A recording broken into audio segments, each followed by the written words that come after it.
Hello everyone, welcome to my channel my authority. Start करते हैं PYQs जो हम लास्ट सीरीज़ में हमने स्टार्ट किया था।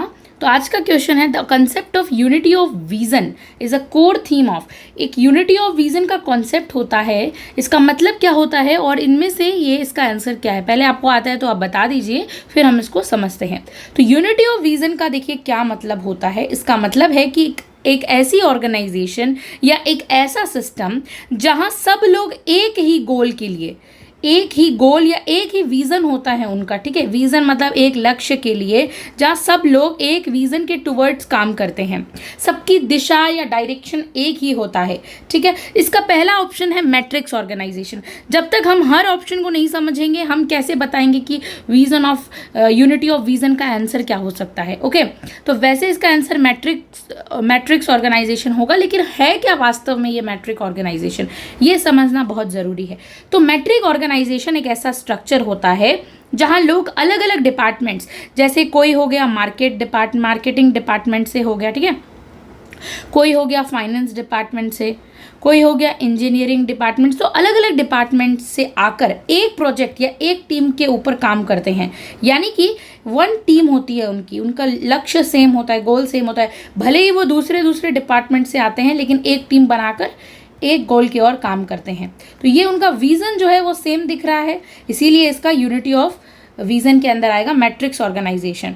लेकिन उनका जो कनेक्शन होता है, जो ये अलग अलग टीम्स आ रही है, इनका जो ये कनेक्शन होता है अपने ओरिजिनल डिपार्टमेंट से भी बना रहता है। जहाँ से फाइनेंस से आ रहे हैं, मार्केटिंग से आ रहे हैं, इंजीनियरिंग से आ रहे हैं, कहीं और से आ रहे हैं, इनका अपने ओरिजिनल डिपार्टमेंट से भी बेस या कनेक्शन बना रहता है, लेकिन ये यहाँ पर एक अलग गोल की ओर अचीव करने के लिए आते हैं। यहाँ फोकस होता है कोऑर्डिनेशन का, ये कैसे आपस में मिलकर सफल तरीके से काम करते हैं। ठीक है, यहाँ मतलब एक तरीके से कम्युनिकेशन पर बात की जाती है, कोऑर्डिनेशन पर बात होती है।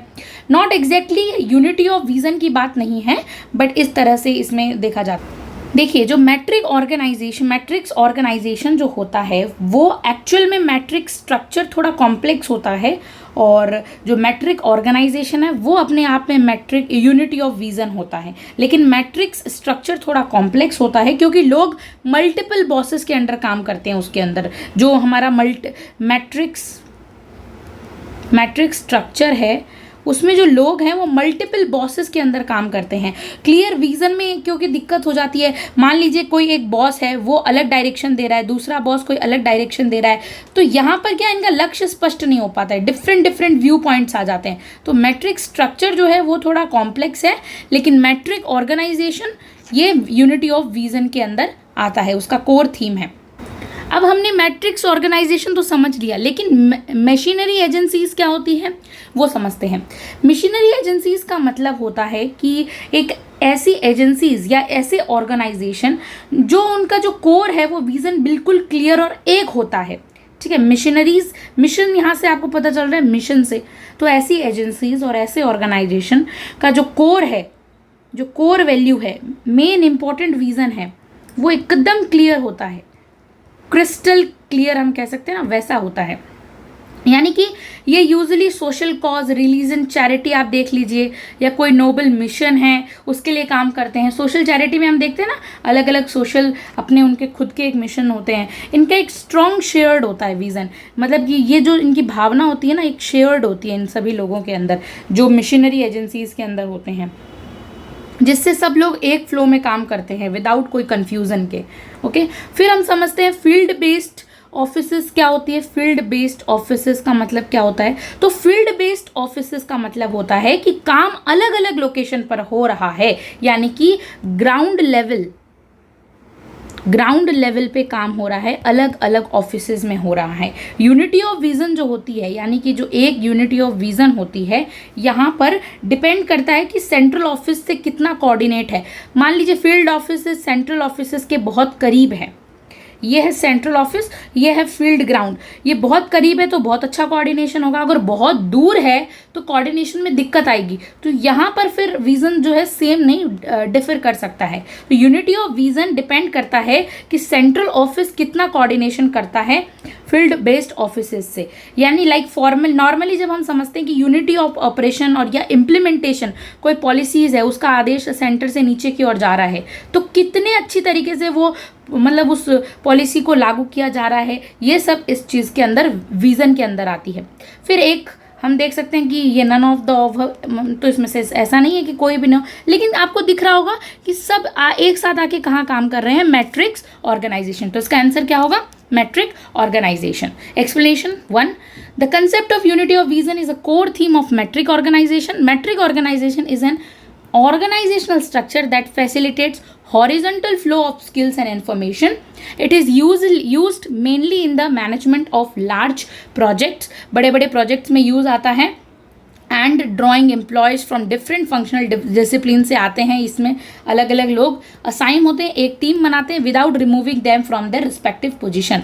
लेकिन वो पहले वाले डिपार्टमेंट से भी जुड़े हुए रहते हैं, बट कोई फर्दर कोई गोल अचीव करने के लिए वो एक साथ टीम बनाते हैं। यही होता है मैट्रिक्स ऑर्गेनाइजेशन। आई होप आपको ये कॉन्सेप्ट समझ में आ गया होगा। नेक्स्ट क्वेश्चन है मैच द फॉलोइंग, जिसमें है हमें एक तरफ तो एंथनी डाउन्स की जो उन्होंने 5 तरह की वैसे तो बताई है, यहाँ पर 4 ही तरीके दिए हुए हैं जो उन्होंने बताई थी ब्यूरोक्रेसी वाला कि कितने तरह के होते हैं। तो देखते हैं। देखिए पहला है क्लिम्बर्स। क्लिम्बर्स का मतलब क्या होता है ये समझते हैं। कॉन्सेप्ट हम यहीं के यहीं जब एमसीक्यू सॉल्व करेंगे तभी समझ लेंगे, ठीक है।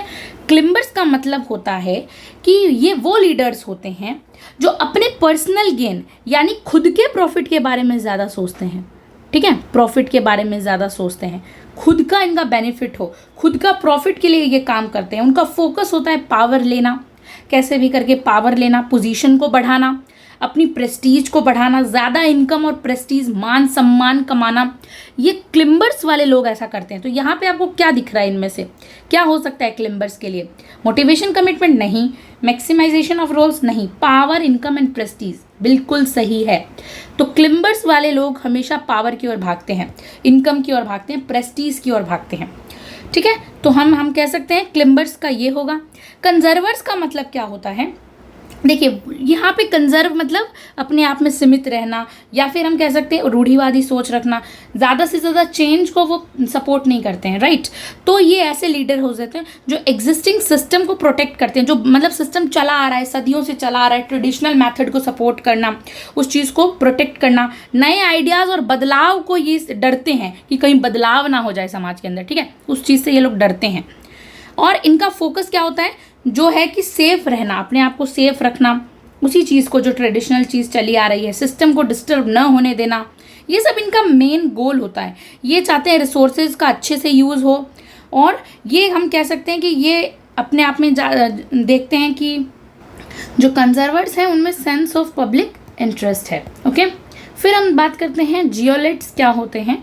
तो जियोलेट्स का मतलब है कि ऐसे लोग बहुत ज़्यादा हाईली मोटिवेटेड होते हैं, यानी कि प्रोग्राम पॉलिसी के लिए बहुत ज़्यादा कमिटमेंट भी होते हैं। ये लोग किसी एक पर्टिकुलर कॉज के लिए बहुत पैशनेट होते हैं और उनकी मोटिवेशन और कमिटमेंट बहुत स्ट्रांग होती है। जैसे कि हम कह सकते हैं यहाँ पे हमें मोटिवेशन दिख रहा है 1 नंबर में, मोटिवेशन और कमिटमेंट बहुत ज़्यादा स्ट्रांग होती है। एडवोकेट्स क्या होते हैं? ये बात करते हैं ज़्यादा से ज़्यादा इनके जो गोल हैं उनका मैक्सिमाइजेशन हो रिसोर्स रोल्स का, उसकी बात करते हैं। मतलब कि जो एडवोकेट होते हैं अपनी ब्यूरोक्रेसी या डिपार्टमेंट के लिए लॉबिंग करने वाले लोग होते हैं। पब्लिक इंटरेस्ट की बात नहीं करते, अपने डिपार्टमेंट की बात करते हैं कि मैक्सिमाइजेशन होना चाहिए ज़्यादा से ज़्यादा इनके रोल्स का, ओके। तो इसका योगा अब हम एक बार यहाँ की एक्सप्लेनेशन देख लेते हैं। Climbers are ambitious for the power, ये महत्वाकांक्षी होते हैं पावर इनकम प्रेस्टीज के लिए। कंजर्वर्स अवॉइड चेंज, जैसा कि मैंने बताया, feel most secure stable organisation, and opposite of climbers होते हैं ये। Geolets have strong commitments to a policy programs promote with zeal. They have highly motivated officials, or they are effective founders of organization but very effective manager once organization established. Advocates strong commitment to organization के प्रति strong commitment होता है. They try to maximize the role and resource for their bureau. अपने bureau के लिए ज़्यादा से ज़्यादा अपने रोल की प्रति बहुत ज़्यादा एडवोकेट रहते हैं। नेक्स्ट क्वेश्चन है, the process of transfer of administrative authority from lower to higher levels of government is called centralization. बिल्कुल, कि जितनी भी एडमिनिस्ट्रेटिव आपकी अथॉरिटी है, प्राधिकार है, उसको लोअर से लेके हायर तक भेजना क्या कहलाता है, यानी सारी पावर को कंसंट्रेट करना सेंटर के अंदर क्या कहलाएगा, सेंट्रलाइजेशन। द कन्वर्स डिसेंट्रलाइजेशन, इस चीज़ को कन्वर्स करना कहलाता है decentralization. Who has given the above definition, ये हमें बताना है कि डेफिनेशन किसने दी है। इसका आंसर है एल.डी. वाइट ने दी है। चलिए एक्सप्लेनेशन से समझते हैं। एल.डी. वाइट कहते हैं कि the process of transfer of administrative authority lower to higher levels called centralization, और इसी चीज़ को उल्टा कर दिया जाता है तो क्या बन जाता है, डिसेंट्रलाइजेशन। आपको आई होप सेंट्रलाइजेशन और डिसेंट्रलाइजेशन में कोई दिक्कत नहीं है, फिर भी एक बार हम पढ़ लेते हैं कि सेंट्रलाइजेशन इज द प्रोसेस, एक ऐसा प्रोसेस है which the activities of an organization particularly those regarding planning and decision making. एक ही सेंट्रलाइजेशन यानी पावर, सत्ता, जो अथॉरिटी जो है ऊपर से निकलती है, सेंट्रलाइज्ड फिगर होता है, वही सबको डिसीजन मेकिंग में हेल्प करता है, प्लानिंग में हेल्प करता है। डिसेंट्रलाइजेशन पावर डिस्ट्रीब्यूट हो जाती है, रिफर्स टू ट्रांसफर हो जाता है अथॉरिटी का फ्रॉम सेंट्रल लेवल टू सब नेशनल एंटाइटी के बीच में। Leonard D white was an American historian थे, जिन्होंने स्पेशलाइज थे पब्लिक एडमिनिस्ट्रेशन के, बहुत अच्छे थ्योरिस्ट रहे हैं यूनाइटेड स्टेट्स में। His techniques was to study administration in the context of grouped US presidential terms में, बाद में जाके इनकी स्टडी की जाने लगी थी। नेक्स्ट क्वेश्चन को स्टडी करते हैं, फिर से एक हमारे साथ में आ गया है, लिस्ट 1 को लिस्ट 2 से मैच करना है। तो स्टार्ट करते हैं। सबसे पहले, an employee should receive order from one superior only. कौन कहता है कि एक एम्प्लॉय है जो एक ही ऑर्डर लेता है। यहाँ पे आप प्रिंसिपल बताइए क्या है, कि एक employee should receive orders from one superior only. किसने कही थी ये बात, हेनरी फ्योल अपने प्रिंसिपल में ये बात कहते हैं ना, बिल्कुल कहते हैं। हेनरी फ्योल कहते हैं कि एक इंसान, एक यूनिटी ऑफ कमांड का, कि एक ही सुपीरियर से वहाँ पे आदेश जाता है। ओके, फिर नेक्स्ट है, man cannot serve two masters. कौन कहता है कि मैन जो है, man cannot serve two masters को सर्व नहीं कर सकता है, तो गुलिक एंड उर्विक इस चीज़ की बात करते हैं। फिर है, every member of an organisation should report to one and only one leader को रिपोर्ट करना पड़ेगा। कौन कहता है ये बात, तो ये बात करते हैं फिफ्नर और प्रेस्थस, ये बात करते हैं। फिर each employ should have one only boss, इस चीज़ की बात करते हैं डिमॉक एंड डिमॉक। तो चलिए अब इन एक्सप्लेनेशन से एक बार देख लेते हैं। तो हेनरी फ्योल ने कहा था एम्प्लॉय शुड रिसीव सुपीरियर, एक ही सुपीरियर से आदेश लेगा। हेनरी फ्योल कौन थे, फ्रेंच माइनिंग इंजीनियर थे, executive author and director of mines who developed a general theory of business administration that is often called Fayolism के सिद्धांत के नाम से इसे जाना जाता है। गुली कुर्विक कहते हैं मैन कैन नॉट सर्व, एक मैन दो मास्टर्स को सर्व नहीं कर सकता। फिफ्नर प्रेस्थस कहते हैं every member of an organisation should report to one and only one leader को। डिमोक एंड डिमोक कहते हैं each employ should have only one boss.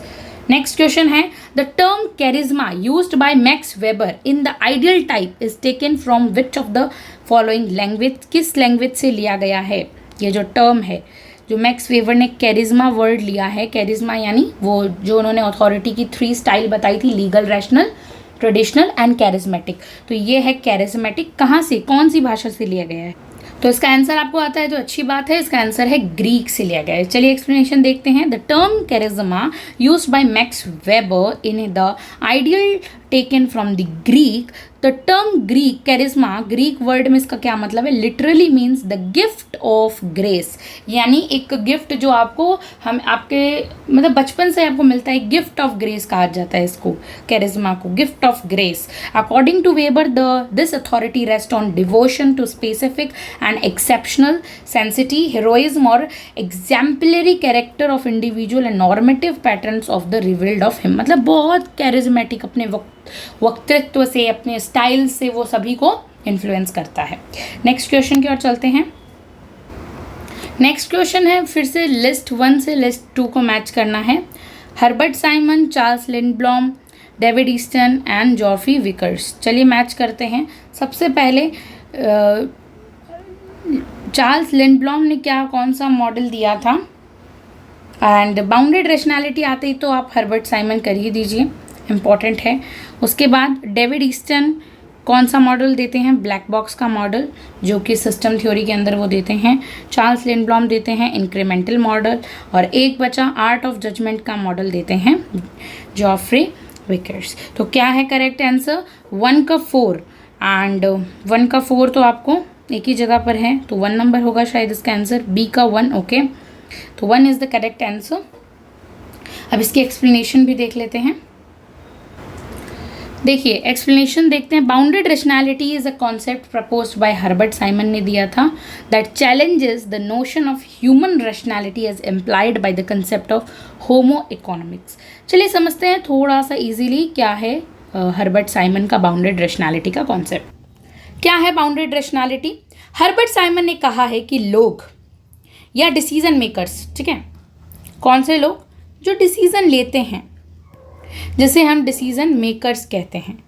लोग या डिसीजन मेकर्स हर डिसीजन लेते वक्त पूरी तरह रैशनल नहीं हो सकते, तार्किक नहीं हो सकते, हर चीज़ को एकदम ऑब्जेक्टिव होकर नहीं सोच सकते हैं तो वो लोग ही हैं, तो वो decision maker human beings he, तो वो हर चीज़ में परफेक्ट कैसे हो सकते हैं ये बताइए। तो हर्बर्ट साइमन यही बात कहते हैं कि पूरी तरीके से वो लोग जो है वो रैशनल नहीं हो सकते, तार्किक नहीं हो सकते, क्योंकि जैसे कि होमो इकोनॉमिशियस मॉडल है, कंप्लीटली लॉजिकल ह्यूमन बीइंग पर है वो, ठीक है, कहते हैं। तो ये आपका फर्स्ट में हमने देखा। और ऐसा क्यों नहीं हो सकते वो लॉजिकल? तो देखिए लिमिटेड इन्फॉर्मेशन होती है। ह्यूमन बीइंग्स क्या है, ह्यूमन ब्रेन जो है वो बहुत ज़्यादा लिमिटेड है, वो एकदम लिमिटेड इन्फॉर्मेशन को ही तो आप हर चीज़ थोड़ी याद कर सकते हैं, ऐसा नहीं हो सकता।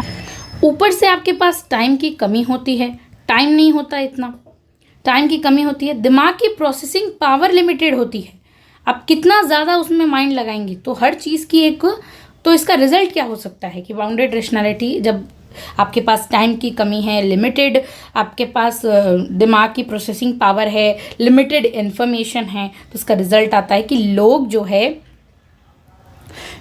है वो बेस्ट ऑप्टिमल जिस चीज़ को वो ले सकते हैं, ज़्यादा से ज़्यादा अच्छा करने की कोशिश करते हैं, ऑप्टिमल डिसीजन लेते हैं, सेटिस्फाइंग होता है वो डिसीजन लेते हैं, यानी कि जो उनको संतुष्ट कर सकता है, पूरी तरीके से एकदम परफेक्ट नहीं होता है बट वो सेटिस्फाइंग होता है डिसीजन लेते हैं, मतलब जो उनके लिए ठीक ठाक काम कर जाए वही वो चूज़ करते हैं, ठीक है। रियल लाइफ एग्जाम्पल से अगर बात करें समझने की, तो मान लीजिए एक स्टूडेंट 100 बुक्स पढ़ लेता है। कितनी बुक्स पढ़ लेता है? 100 बुक्स पढ़ लेता है। कोचिंग चूज़ नहीं करता, जो पहले अच्छी होगी वही ले लेता है, क्योंकि टाइम और इन्फॉर्मेशन दोनों लिमिटेड हैं उसके पास, इसीलिए उसने कोचिंग चूज़ नहीं की, 100 बुक्स पढ़ ली, क्योंकि उसके पास या तो हो सकता है कि टाइम नहीं होगा कोचिंग में जाने का डेली, तो वो ऐसा हम कह सकते हैं। तो उसके लिए जो बेस्ट सेटिस्फाइंग, जिससे वो खुद सेटिस्फाई हो जाए, वैसा चूज़ करना। ये अलग अलग हो सकते हैं ऐसे डिसीजंस, ये तो एक जस्ट एग्जाम्पल था। फिर एक हमारे पास एक मॉडल आता है इंक्रीमेंटलिज्म। क्या होता है? चार्ल्स लिंडब्लॉम ने दिया था। तो चार्ल्स लिंडब्लॉम ने पॉलिसी मेकिंग प्रोसेस को डिस्क्राइब करते हुए बोला कि policy changes step by step incrementally, बहुत इंपॉर्टेंट है, स्टेप बाय स्टेप होता है हर चीज़, स्टेप बाय स्टेप, यहाँ पे इंक्रीमेंटलिज्म में आएगा, स्टेप बाय स्टेप होते हैं, ना कि एकदम से बड़े डिसीजंस लिए जाते हैं, पहले छोटे डिसीजंस लिए जाते हैं, उसके बाद और मतलब ऐसे ऊपर तक जाया जाता है, पहले एक स्टेप बाय स्टेप। आपकी ऐसा थोड़ी आपको किसी बिल्डिंग में चढ़ना है, आप तुरंत एक सीढ़ी पे चढ़े और सीधा ही डायरेक्ट जंप करके बिल्ड, नहीं, आपको हर एक लेडर पे जाना होगा। लिफ्ट भी जाएगी तो पहले माले पे, दूसरे पे, तीसरे पे, ऐसे जाएगी, तो स्टेप बाय स्टेप हर चीज़ होती है। तो लिंडब्लॉम कहते हैं इंक्रीमेंटलिज्म का मतलब क्या है, हमें बस इतना याद रखना है, स्टेप बाय स्टेप होता है। और इसमें क्या होता है, बहुत सारे लोग इन्वॉल्व होते हैं, मतलब अलग अलग डिफरेंट व्यू से आते हैं, किसी का डिफरेंट व्यू कुछ और है, कहीं और क्षेत्र से वो आ रहे हैं, तो अलग अलग लोग आते हैं एक क्षेत्र में, और वो डिफरेंट, उनका व्यू पॉइंट डिफरेंट रहता है, व्यू पॉइंट जो है वो बहुत डिफरेंट रहता है, ठीक है, क्योंकि इसमें बहुत सारे लोग इन्वॉल्व होते हैं, वो अपने अपने इंटरेस्ट के हिसाब से पॉलिसी बनाते हैं। अब यहाँ से आने वाला पर्टिकुलर इंसान, इसका माइंडसेट अलग है, इसका अलग है, इसका अलग, इसका अलग, तो ये अपने अपने पॉइंट्स रखते हैं, इनका व्यू पॉइंट अलग है, और वो किस बेस पर, म्यूचुअल अंडरस्टैंडिंग के बेस पर, म्यूचुअल अंडरस्टैंडिंग और नेगोशिएशन के बेसिस पर छोटे छोटे चेंजेस लेकर आते हैं किसी पर्टिकुलर डिपार्टमेंट के अंदर, राइट। अब हम बात करते हैं कि जैसे कि सरकार के लिए अचानक से बिग प्लान बनाना बहुत हार्ड हो जाता है, क्योंकि भाई अचानक से इतना बिग प्लान कैसे बनाए इतनी बड़ी कंट्री के लिए। तो वो क्या करती है, जो प्रीवियस पॉलिसीज़ होती है, प्रीवियस पॉलिसीज़ में नॉर्मल इंक्रीमेंटल छोटी छोटी हम कह सकते हैं स्टेप बाय स्टेप चेंजेस कर देती है। यही चेंज कहलाता है आपका इंक्रीमेंटल मॉडल के तौर पे पॉलिसीज़ के अंदर जो एग्जिस्टिंग पॉलिसीज़ है उसमें चेंज कर देना। ओके, जैसे कि बजट में हर साल छोटे छोटे टैक्सेस चेंज होते हैं, एक साथ इतने टैक्स नहीं लगाए जा सकते, तो हर साल अलग अलग टैक्स इंट्रोड्यूस करवाए जाते हैं। एकदम से पूरा सिस्टम चेंज नहीं कर सकते ना, हम लोग विद्रोह करने लग जाएंगे। फिर नेक्स्ट एक आता है ब्लैक बॉक्स। हमने ऊपर पढ़ा ब्लैक बॉक्स सिस्टम क्या होता है। अगर आपने सिस्टम मॉडल को बहुत ध्यान से पढ़ा है, input, feedback, processing and output. ये इनपुट होता है, यहाँ पे फीड मतलब यहाँ पे प्रोसेस होती है, और फिर पॉलिसीज़ और लॉ वगैरह मिलके आउटपुट निकलते हैं। तो इसमें ये जो प्रोसेस वाला सिस्टम है ये पूरा ब्लैक बॉक्स कहलाता है। इनपुट में क्या आता है, डिमांड आती है, लोगों की demand, supports. Black box government का सिस्टम होता है। ब्लैक बॉक्स क्या होता है, गवर्नमेंट का सिस्टम होता है, जहाँ गवर्नमेंट सिस्टम में जहाँ डिसीजन मेकिंग होती है, और आउटपुट में लॉज और पॉलिसीज़ निकल कर आते हैं। तो ब्लैक बॉक्स क्या हुआ, गवर्नमेंट का सिस्टम। फिर एक और है आर्ट ऑफ जजमेंट, हम पढ़ते हैं। आर्ट ऑफ जजमेंट क्या है, इसमें जो विकर्स है वो कहते हैं कि ऑर्गेनाइजेशन में डिसीजन लेना एक आर्ट होता है। वो कहते हैं ऑर्गेनाइजेशन में डिसीजन मेकिंग करना है तो एक आर्ट होता है, सिर्फ डाटा और लॉजिक का खेल नहीं होता है ऑर्गेनाइजेशन, ये कला है। इसे इन्होंने कला कहा है विकर्स ने। फोकस क्या है इस चीज़ में, हम अगर बात करें तो, कि जो डिसीजन मेकर्स होते हैं उन्हें वैल्यूज़ यानी पास्ट उनके जो एक्सपीरियंसेस हैं और एथिकल जजमेंट की बात करनी चाहिए, उनका भी यूज़ करना पड़ता है पॉलिसी मेकर्स को, डिसीजन मेकर्स को। जजमेंट का मतलब यहाँ पर क्या है, यहाँ पे ये जजमेंट क्या है, आर्ट तो हमने देख लिया क्या होता है। जजमेंट मतलब होता है सही या गलत के बीच चूज़ करना ऑन द कॉन्टेक्स्ट, कि क्या ट्रू है क्या फॉल्स है, प्रॉज एंड कॉन्स देखना। ये सब्जेक्टिव होता है थोड़ा, और हर डिसीजन मेकर अलग अलग सोच सकता है। सब्जेक्टिव मतलब हम ये नहीं कह सकते कि ये यूनिवर्सली अप्लाइड होगा। सब्जेक्टिव मतलब हर इंसान अपने अपने अकॉर्डिंग, सब्जेक्ट नेचर के अकॉर्डिंग उस चीज़ को, जजमेंट हम कहते हैं ना, जजमेंटल बहुत हो तुम, तुम्हारी सोच ऐसी है, तुम ओपन माइंडेड नहीं हो, तो ये जजमेंट वहीं से है। जजमेंट मतलब सब ये सब्जेक्टिव होता है थोड़ा। मान लीजिए कि स्कूल का प्रिंसिपल डिसाइड करता है कि एक स्टूडेंट को पनिश करेंगे, उसके काउंसलिंग मतलब या उसे पनिश करें या काउंसलिंग दे, अच्छे से उसे समझाएं बैठ के, तो ये उसकी जजमेंट है। वो किस हिसाब से सोचता है कि उसने कोई गलती की है तो उसे बैठ के समझाया जाए या पनिश किया जाए, तो ये अपने ऊपर है, सब्जेक्टिव है, वो डिपेंड करता है कि उसके फैक्ट्स क्या हैं, राइट। तो इस तरह से हम समझ सकते हैं जो हमने ऊपर देखा कि अलग अलग ये तीनों जो कॉन्सेप्ट है, इन्हें ना मैं बहुत शॉर्ट में समझा इनको, ठीक है। आपको आई होप समझ में आ गया होगा। नेक्स्ट हमारा क्वेश्चन है, who among the following has coined the term representative bureaucracy. अब किसने दिया है ये रिप्रेजेंटेटिव ब्यूरोक्रेसी का कॉन्सेप्ट। इसका आंसर अगर आपको आता है तो बहुत अच्छी बात है, इसका आंसर है डोनाल्ड जे किंग्सले ने दिया है। एक्सप्लेनेशन देखते हैं। Has coined the term representative bureaucracy का टर्म कॉइन किया है। The term representative bureaucracy was first given currency 1949 में थ्रू डोनाल्ड किंग्सले बुक। उनकी जो बुक है with the same title Donald Kingsley representative bureaucracy में दिया गया है 1949 के अंदर। And since then it has gained popularity through the discussion of few American political scientist के बाद, डिस्कशन के बाद ये जो है पॉपुलर हुआ ब्रिटिश सोशोलॉजिस्ट्स के साथ। The underlining concept however is still subject to some confusion owing the part to the normative oneness. तो ये हमने इसकी एक्सप्लेनेशन में देखा, ये टर्म किसने कॉइन किया, ये सब याद रखने वाले फैक्ट्स की बातें हैं। नेक्स्ट क्वेश्चन की ओर चलते हैं। Which one of the following is not MP Follett's criticism of classical theory. इनमें से कौन सा जो है एमपी फॉलेट के क्रिटिसिज्म ऑफ क्लासिकल थ्योरी का जो है नहीं है। तो क्वेश्चन को डिकोड करते हैं। इसका मतलब है कि जो एमपी फॉलेट है कि इनमें से आप बताना है आपको कि एमपी फॉलेट जो है उनके द्वारा क्लासिकल थ्योरी की निंदा यानी क्रिटिसिज्म नहीं की जाती इनमें से। तो देखते हैं। सबसे पहले आता है कि it treats organisation as a close system, it suffers from one sidedness, it is a mechanical approach, it ignores psychological aspects. तो जो क्लासिकल थ्योरी है, यहाँ पे क्लासिकल का मतलब क्या होता है, देखिए क्लासिकल यानी ट्रेडिशनल, पारंपरिक, पुराना, हम कह सकते हैं पारंपरिक जो पुराना है वो कैसे देखेगा किसी सिस्टम को? क्लोज्ड में, क्योंकि ओपन माइंडेड तो अभी न्यू मॉडर्न में चल रहा है ना। पुराने लोग तो हर चीज़ को बंद व्यवस्था के तौर पर ही देखते थे, संगठन को, ऑर्गेनाइजेशन को एज अ क्लोज सिस्टम की तरह ट्रीट करते थे। तो ये गलत तो नहीं है, तो हो सकता है यही हो। ओके फिर आता है कि it suffers from one sightedness. क्या ये वन साइडनेस सफ़र करता था? तो देखिए, क्लासिकल थ्योरी फॉर्मल स्ट्रक्चर पे फोकस करती है, ये बात हमें पता है, पुराने ढांचे पर। ह्यूमन साइड को इग्नोर भी करती है। तो ये चीज़ MP फॉलेट ने कही है, बिल्कुल कही है, और इस चीज़ का क्रिटिसिज्म भी जो है नहीं किया है। मैकेनिकल अप्रोच क्या होती है कि इस थ्योरी के अंदर लोगों को मशीन की तरह ट्रीट किया जाता था, लोगों को एक तरीके से मशीन बना दिया गया था। ओके उनकी फीलिंग्स, उनके ग्रुप डायनेमिक्स को नहीं देखा जाता था कि उनकी कैसे वो ग्रो कर रहे हैं, वो सब नहीं देखा जाता, बस एक मशीन के तौर पे ट्रीट किया जाता था। इस चीज़ का MP फॉलेट ने विरोध किया है, निंदा की है, बिल्कुल की है।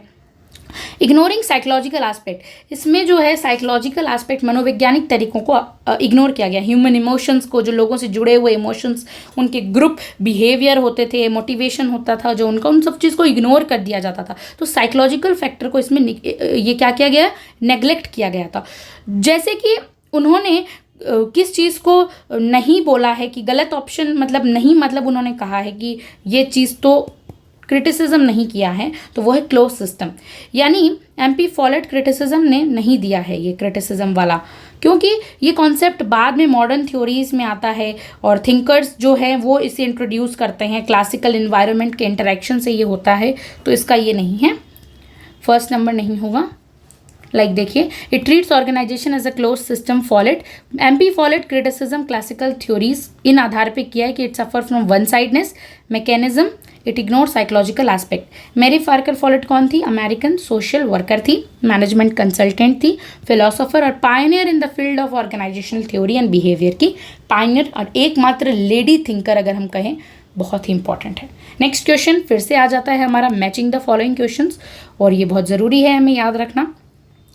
लिंकिंग पिन मॉडल कौन देते हैं? रेंसिस लिकर्ट देते हैं। डिसीजन ट्री कौन देते हैं? ERG थ्योरी कौन देते हैं? एडल्फर्ड देते हैं। ठीक है, गार्बेज कैन मॉडल किसने दिया है? कोहेन, मार्च और ऑल्सोन ने दिया है। डिसीजन ट्री बचा, डंकन ने दिया है। ये है इसका रियल आंसर। तो अगर आपको आता है अच्छी बात है। अब देखते हैं, समझते हैं क्या क्या, एक एक जैसे हमने लास्ट में किया, अब एक एक थ्योरी को समझ लेते हैं। ठीक है, सबसे पहले लिंकिंग पिन मॉडल को यहाँ पे समझते हैं। ये है लिंकिंग पिन मॉडल। यहाँ पे रेंसिस लिकर्ट क्या कहना चाहते हैं? लिकर्ट कहना चाहते हैं कि ऑर्गेनाइजेशन को एक चेन या एक वेब की तरह, वेब माने चेन होता है, ठीक है, चेन, जेल हम कह सकते हैं ना, उसके जैसे समझा लिकर्ट कैसे समझते हैं ऑर्गेनाइजेशन को? एक चेन के जैसे समझते हैं, जिसमें वर्क्स, यूनिट, टीम्स ओवरलैपिंग होती है। मैं इसको अच्छे से क्लियर करती हूँ। हाँ, एक ग्रुप है या एक टीम का एक मेंबर ऐसा होता है, हर एक ग्रुप, कोई भी ग्रुप हो, ठीक है, ये ग्रुप है, उस टीम का एक मेंबर एक ऐसा होता है, पर्टिकुलरली वो मेंबर ऐसा होता है जो उसी टीम दूसरे ग्रुप के लीडर भी होता है। यानी कि ये देखिए, स्मॉल सा डायग्राम है। सबसे पहले तो ये एक लीडर है, ओके, जो ये लीडर है वो दूसरे ग्रुप का भी मेंबर हो सकता है। पहली बात तो ये, इस मान लीजिए ये ग्रुप A का लीडर है और इससे ये दोनों इसके सबऑर्डिनेट हैं, इस A ग्रुप के ये दोनों सबऑर्डिनेट हैं, वर्क यूनिट्स हैं। तो क्या होगा? और फिर ये B है, ये C का भी लीडर हो सकता है और A भी इसका लीडर हो सकता है। तो एक चेन है, थोड़ा कॉम्प्लेक्स प्रोसेस है पर इसे समझना पड़ेगा। एक दूसरे से ये लिंक हैं इनके चैनल्स, ओके। यानी ये इंसान जो है, कौन इंसान? A इंसान जो है वो दोनों ग्रुप्स को लिंक कर रहा है, B को भी कर रहा है, C को भी कर रहा है, इनके बीच में लिंक कर रहा है। ये देखिए लिंक, क्योंकि ये B C से भी कनेक्टेड है कहीं ना कहीं, तो लिंक करना। इसके फायदे क्या होते हैं? कम्युनिकेशन बहुत ज़्यादा ऊपर से नीचे तक कम्युनिकेशन बहुत ज़्यादा स्मूथली चलता है और लीडरशिप डिस्ट्रीब्यूट होती है, साथ में सेंट्रलाइज नहीं रहती। अब A है, A और मतलब C तक है और B और C के अंदर भी रिलेशन है, तो सिर्फ A के ऊपर ही या फिर लीडर ही जो है ज़्यादा सेंट्रलाइज नहीं है। मान लीजिए, ऐसे हम, बहुत कॉम्प्लेक्स हो गया होगा आप लोगों के लिए, तो सिंपल वे में समझते हैं। एक मिडिल मैनेजर है, ठीक है, मिडिल मैनेजर है, वो क्या है, अपनी टीम का लीडर है और सीनियर मैनेजमेंट के ग्रुप का मेंबर भी है। तो वो दोनों तरफ से शेयर कर रहा है इन्फॉर्मेशन को, इसलिए वो लिंकिंग पिन बन जाता है। मिडिल मैनेजर लिंकिंग पिन का काम कर लेता है, क्योंकि वो अपने ग्रुप का भी मेंबर है और दूसरे ग्रुप में भी वो क्या कर रहा है, इन्फॉर्मेशन शेयर कर रहा है सीनियर मैनेजमेंट के ग्रुप में। तो दोनों तरफ से वो बन जाता है। डिसीजन ट्री, हम नेक्स्ट कंसेप्ट है हमारा डिसीजन ट्री, जो किसने दिया है, डंकन ने दिया है। क्या होता है ये डिसीजन ट्री जो डंकन ने देता है, डीडी से याद रखेंगे। ये एक विजुअल टूल है जो डिसीजन मेकिंग के प्रोसेस यानी पेड़ की तरह दिखता है। विजुअल टूल कह सकते हैं ना हम लोग जिसे, पेड़ की तरह दिखना, किसके जैसे, शाखाओं के जैसे, पेड़ की तरह। इसमें हर डिसीजन के ऑप्शन ब्रांचेस बनते हैं। अब जहाँ ब्रांचेस बनते हैं वो क्या हो जाता है, शाखा हो जाती है पेड़ की, ठीक है, बनते हैं, और हर ब्रांच के आगे एक रिजल्ट कंसिक्वेंस दिखते हैं, तो एक पेड़ की तरह नजर आता है, इसीलिए इसका नाम डिसीजन ट्री होता है। डंकन ने दिया है ये कॉन्सेप्ट। बट ये जो ट्री है वो किस चीज़ को दिखाता है, क्या क्या ऑप्शंस अवेलेबल हैं, जैसे कि ब्रांचेस में क्या क्या ऑप्शंस अवेलेबल है, रिजल्ट अलग अलग है ना। अब हर चीज़ के इसके रिजल्ट अलग अलग दिखेंगे कि हम ये डिसीजन लेंगे तो ये डिसीजन लेंगे तो ये, तो इसके रिजल्ट्स अलग अलग दिखाएंगे, तो इससे हमें ऑप्शंस ज़्यादा मिल जाते हैं, राइट। तो क्या क्या ऑप्शंस अवेलेबल हैं ये पता चल जाता है, हर ऑप्शन का पॉसिबल रिजल्ट क्या हो सकता है, क्योंकि यहाँ रिजल्ट्स दिखाए गए हैं, ये पता चल जाता है हमें, और रिस्क बेनिफिट वगैरह का भी हमें एक अनुमान हो जाता है, क्योंकि हमारे पास ज़्यादा ऑप्शन है कि हम इस और जाएंगे तो ये मिलेगा, इस और जाएंगे तो ये रिजल्ट होगा, तो इससे हमें फ़ायदे मिलते हैं। मान लीजिए कि अगर हम सोच रहे हैं कि हमें नेट एग्ज़ाम देना है या स्टेट पीसीएस का एग्ज़ाम, पीएससीज का एग्ज़ाम देना है, तो डिसीजन ट्री से हम दोनों पाथ की और प्रॉज एंड क्वेंस देख सकते हैं, एक विजुअलाइज कर सकते हैं। टूल, विजुअलाइज टूल, पहले ही मैंने कहा था ये है कि हम लॉजिकल रॉड मैप हमें मिल जाता है, किस और जाएं, किस पाथ पे जाएं जो हमें ज़्यादा फ़ायदा मिलेगा। तो एक तरीके से डिसीजन ट्री ये हेल्प करता है, डंकन कहते हैं। फिर नेक्स्ट आता है garbage can model. Next model है garbage can model. Cohen, March, Olsen इसकी बात करते हैं। ये मॉडल किस टाइप के ऑर्गेनाइजेशन लिए हुए रहता है, इसमें क्या है, नॉन रैशनल और एम्बिगस इन्वायरमेंट में काम करने वाली ऑर्गेनाइजेशन जैसे यूनिवर्सिटीज़, पब्लिक डिपार्टमेंट्स आती हैं। क्या है गार्बेज कैन मॉडल, आपको गार्बेज कैन से ऐसा लग रहा हो ना कि यहाँ पे तो कोई डस्टबिन जैसी की कोई बात की गई है ना।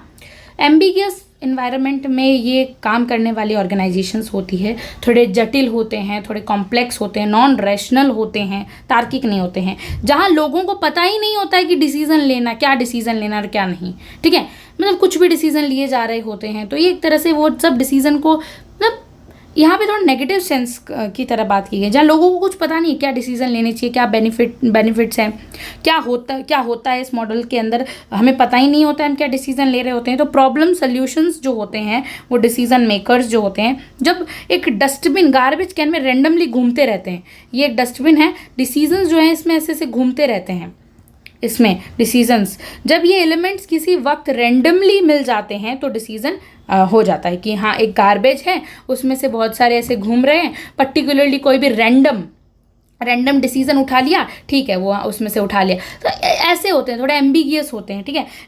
मतलब इसका मेन आइडिया यही है कि डिसीजन मेकिंग एक स्ट्रक्चरल प्लान नहीं होता है, प्लानिंग बनाते ही नहीं है, ठीक है, कुछ भी रैंडम मैसी प्रोसेस हो रहा है बहुत ज़्यादा, और बहुत ज़्यादा प्रॉब्लम मतलब सल्यूशन ढूंढ नहीं रही होती है। जो प्रॉब्लम है ना, जो मेन प्रॉब्लम, वो अपना सल्यूशन नहीं ढूंढती है, जबकि सल्यूशन अपनी प्रॉब्लम को ढूंढता है। बहुत ही ज़्यादा एक we can say that problem कभी भी अपने सल्यूशन को नहीं ढूंढ रहा है, बल्कि सल्यूशन ढूंढ रही है कि मेरी प्रॉब्लम क्या है, क्योंकि सल्यूशंस तो है पर प्रॉब्लम ही पता नहीं है क्या है। तो बहुत ज़्यादा नेगेटिव सेंस में हम कह सकते हैं गार्बेज, इसीलिए इसका नाम गार्बेज कैन मॉडल रखा गया। कोहेन, मार्च एंड ऑल्सन दे। इसका एक एग्जाम्पल भी देख लेते हैं। कोई एक यूनिवर्सिटी है, वहाँ में कोई न्यू कोर्स लॉन्च हो गया, और न्यू कोर्स इसलिए लॉन्च हो गया है, स्टार्ट हो गया है सिर्फ इसीलिए, एक प्रोफेसर है वो फ्री बैठा था, ठीक है, एक फ्री बैठा था और कुछ इनोवेशन करना था यूनिवर्सिटी के अंदर। नहीं कि रियल स्टूडेंट तो कुछ डिमांड नहीं कर रहे हैं इस चीज़ का कि होना चाहिए, जो रियल स्टूडेंट की डिमांड है उसको पूरा नहीं करके यूं ही कोई कोर्स लॉन्च कर दिया जबकि इसकी कोई डिमांड नहीं। तो ये गार्बेज कैन लॉजिक हो गया। गार्बेज है, डस्टबिन टाइप का मानते हैं इसको, ये एक डस्टबिन है, फ्री था, उठा के पटक दिया, ये है। समझ में आ रही है आपको बात मैं क्या कहना चाहती हूँ? हम बहुत डेली लाइफ की जो लोकल बातें होती है उसे जोड़कर अगर कॉन्सेप्ट को समझते हैं ना, तो ये हार्ड कॉन्सेप्ट भी अच्छे से समझ में आ जाते हैं हमें। नेक्स्ट कौन सी थ्योरी है? ERG theory. ये जो है एल्फर की थ्योरी है। ये मैस्लो से बहुत ज़्यादा इंस्पायर्ड थे, अब्राहम मैस्लो से बहुत ज़्यादा एल्फर इंस्पायर्ड थे। मैस्लो के कितने लेवल्स हैं? 5 लेवल्स हैं, ओके। और ERG थ्योरी जो मतलब मैस्लो के जो 5 लेवल्स ऑफ नीड हायरार्की हमने देखा, तो एल्फर ने 3 कैरेक्टर मेनली 3 कैटेगरीज में इस चीज़ को कन्वर्ट किया है। सबसे पहले सबसे पहले आती है existence, E for existence needs, यानी कि बेसिक सर्वाइवल के लिए ज़रूरी, जैसे फूड, हमारा सर्वाइवल हम करते हैं, ठीक है, हमारी सैलरी होती है, ज़रूरी है, जो चीज़ें ज़िंदा रहने के लिए बेसिक सर्वाइवल के लिए ज़रूरी है, वाटर, शेल्टर, ये सब आती है। आर फॉर क्या होता है? आर का मतलब है रिलेटेडनेस नीड्स, यानी हम जिस चीज़ से रिलेटेड होते हैं, जैसे सोशल बिलोंगिंगनेस, हमारे रिलेशनशिप्स होते हैं वो। फिर जी का मतलब क्या होता है? ग्रोथ, हमारी ग्रोथ नीड, जो हमें ग्रोथ ऊपर उठाने के लिए ज़रूरी है, हमारी क्रिएटिविटी, हमारी अचीवमेंट्स, हमारी डेवलपमेंट के लिए जो चीज़ें ज़रूरी होती है। तो इनमें मास्लो और इसके बीच में डिफरेंस क्या बताया गया है? नॉर्मली एल्फर ने क्या बताया कि मास्लो ने बोला था कि एक लेवल पूरा होता है तभी अगला लेवल मिलता है। पता होगा आपको, 5 स्टेप बताए थे, उसने कहा था स्टेप बाय स्टेप, एक लेवल मिलेगा तभी दूसरा लेवल आएगा आपका। लेकिन एल्फर कहते हैं कि ये जो नीड्स जो है पैरेलली चलती है, यानी कि पैरेलली चलती है, आपको साथ साथ में मिल सकती है, पैरेलल, एक साथ चलना, वो कहते हैं चल सकती हैं। और अगर कोई हायर नीड सेटिस्फाई नहीं होती है इंसान की, तो नीचे वाली नीड वापस चला जाता है। वो कहता है इसमें रिवर्स बैक हो जाता है। मान लीजिए आप ठीक है, आपको हायर नीड्स नहीं मिली, तो आप वापस कहाँ चले जाओगे? नीचे चले जाओगे। तो यही कहते हैं कि आदमी नीचे वाली नीड पे वापस आ जाता है। इनको कहते हैं फ्रस्ट्रेशन रिग्रेशन प्रिंसिपल। ये भी हम आगे कभी क्लियरली समझेंगे, आज हम नॉर्मली देख लेते हैं फ्रस्ट्रेशन रिग्रेशन। वापस उसका रिग्रेट हो जाता है, एक स्तर नीचे आ जाता है वो। तो देख लीजिए, एग्जाम्पल से समझते हैं। अगर आप चाहते हो कि आपका प्रमोशन हो, क्या हो? प्रमोशन हो, लेकिन मिल नहीं रहा आपको प्रमोशन, तो आप क्या करेंगे? सैलरी बढ़ाने की डिमांड तो करोगे, कम से कम एग्जिस्टेंस लेवल पर तो आओगे कि अच्छा चलो भाई प्रमोशन ना दो तो थोड़ी सी सैलरी ही बढ़ा दो, राइट? तो ये एक तरह से आप निचले लेवल पे वापस आ जाओगे। तो ये हमने समझा आज बहुत ही बेसिक कंसेप्ट में, इनको छोटे तरीके से थोड़ा सब समझाए। आई होप समझ में आ गया होगा। नेक्स्ट क्वेश्चन पे चलते हैं। Who called scientific management as psychological organization theory? किसने कहा था साइंटिफिक मैनेजमेंट को?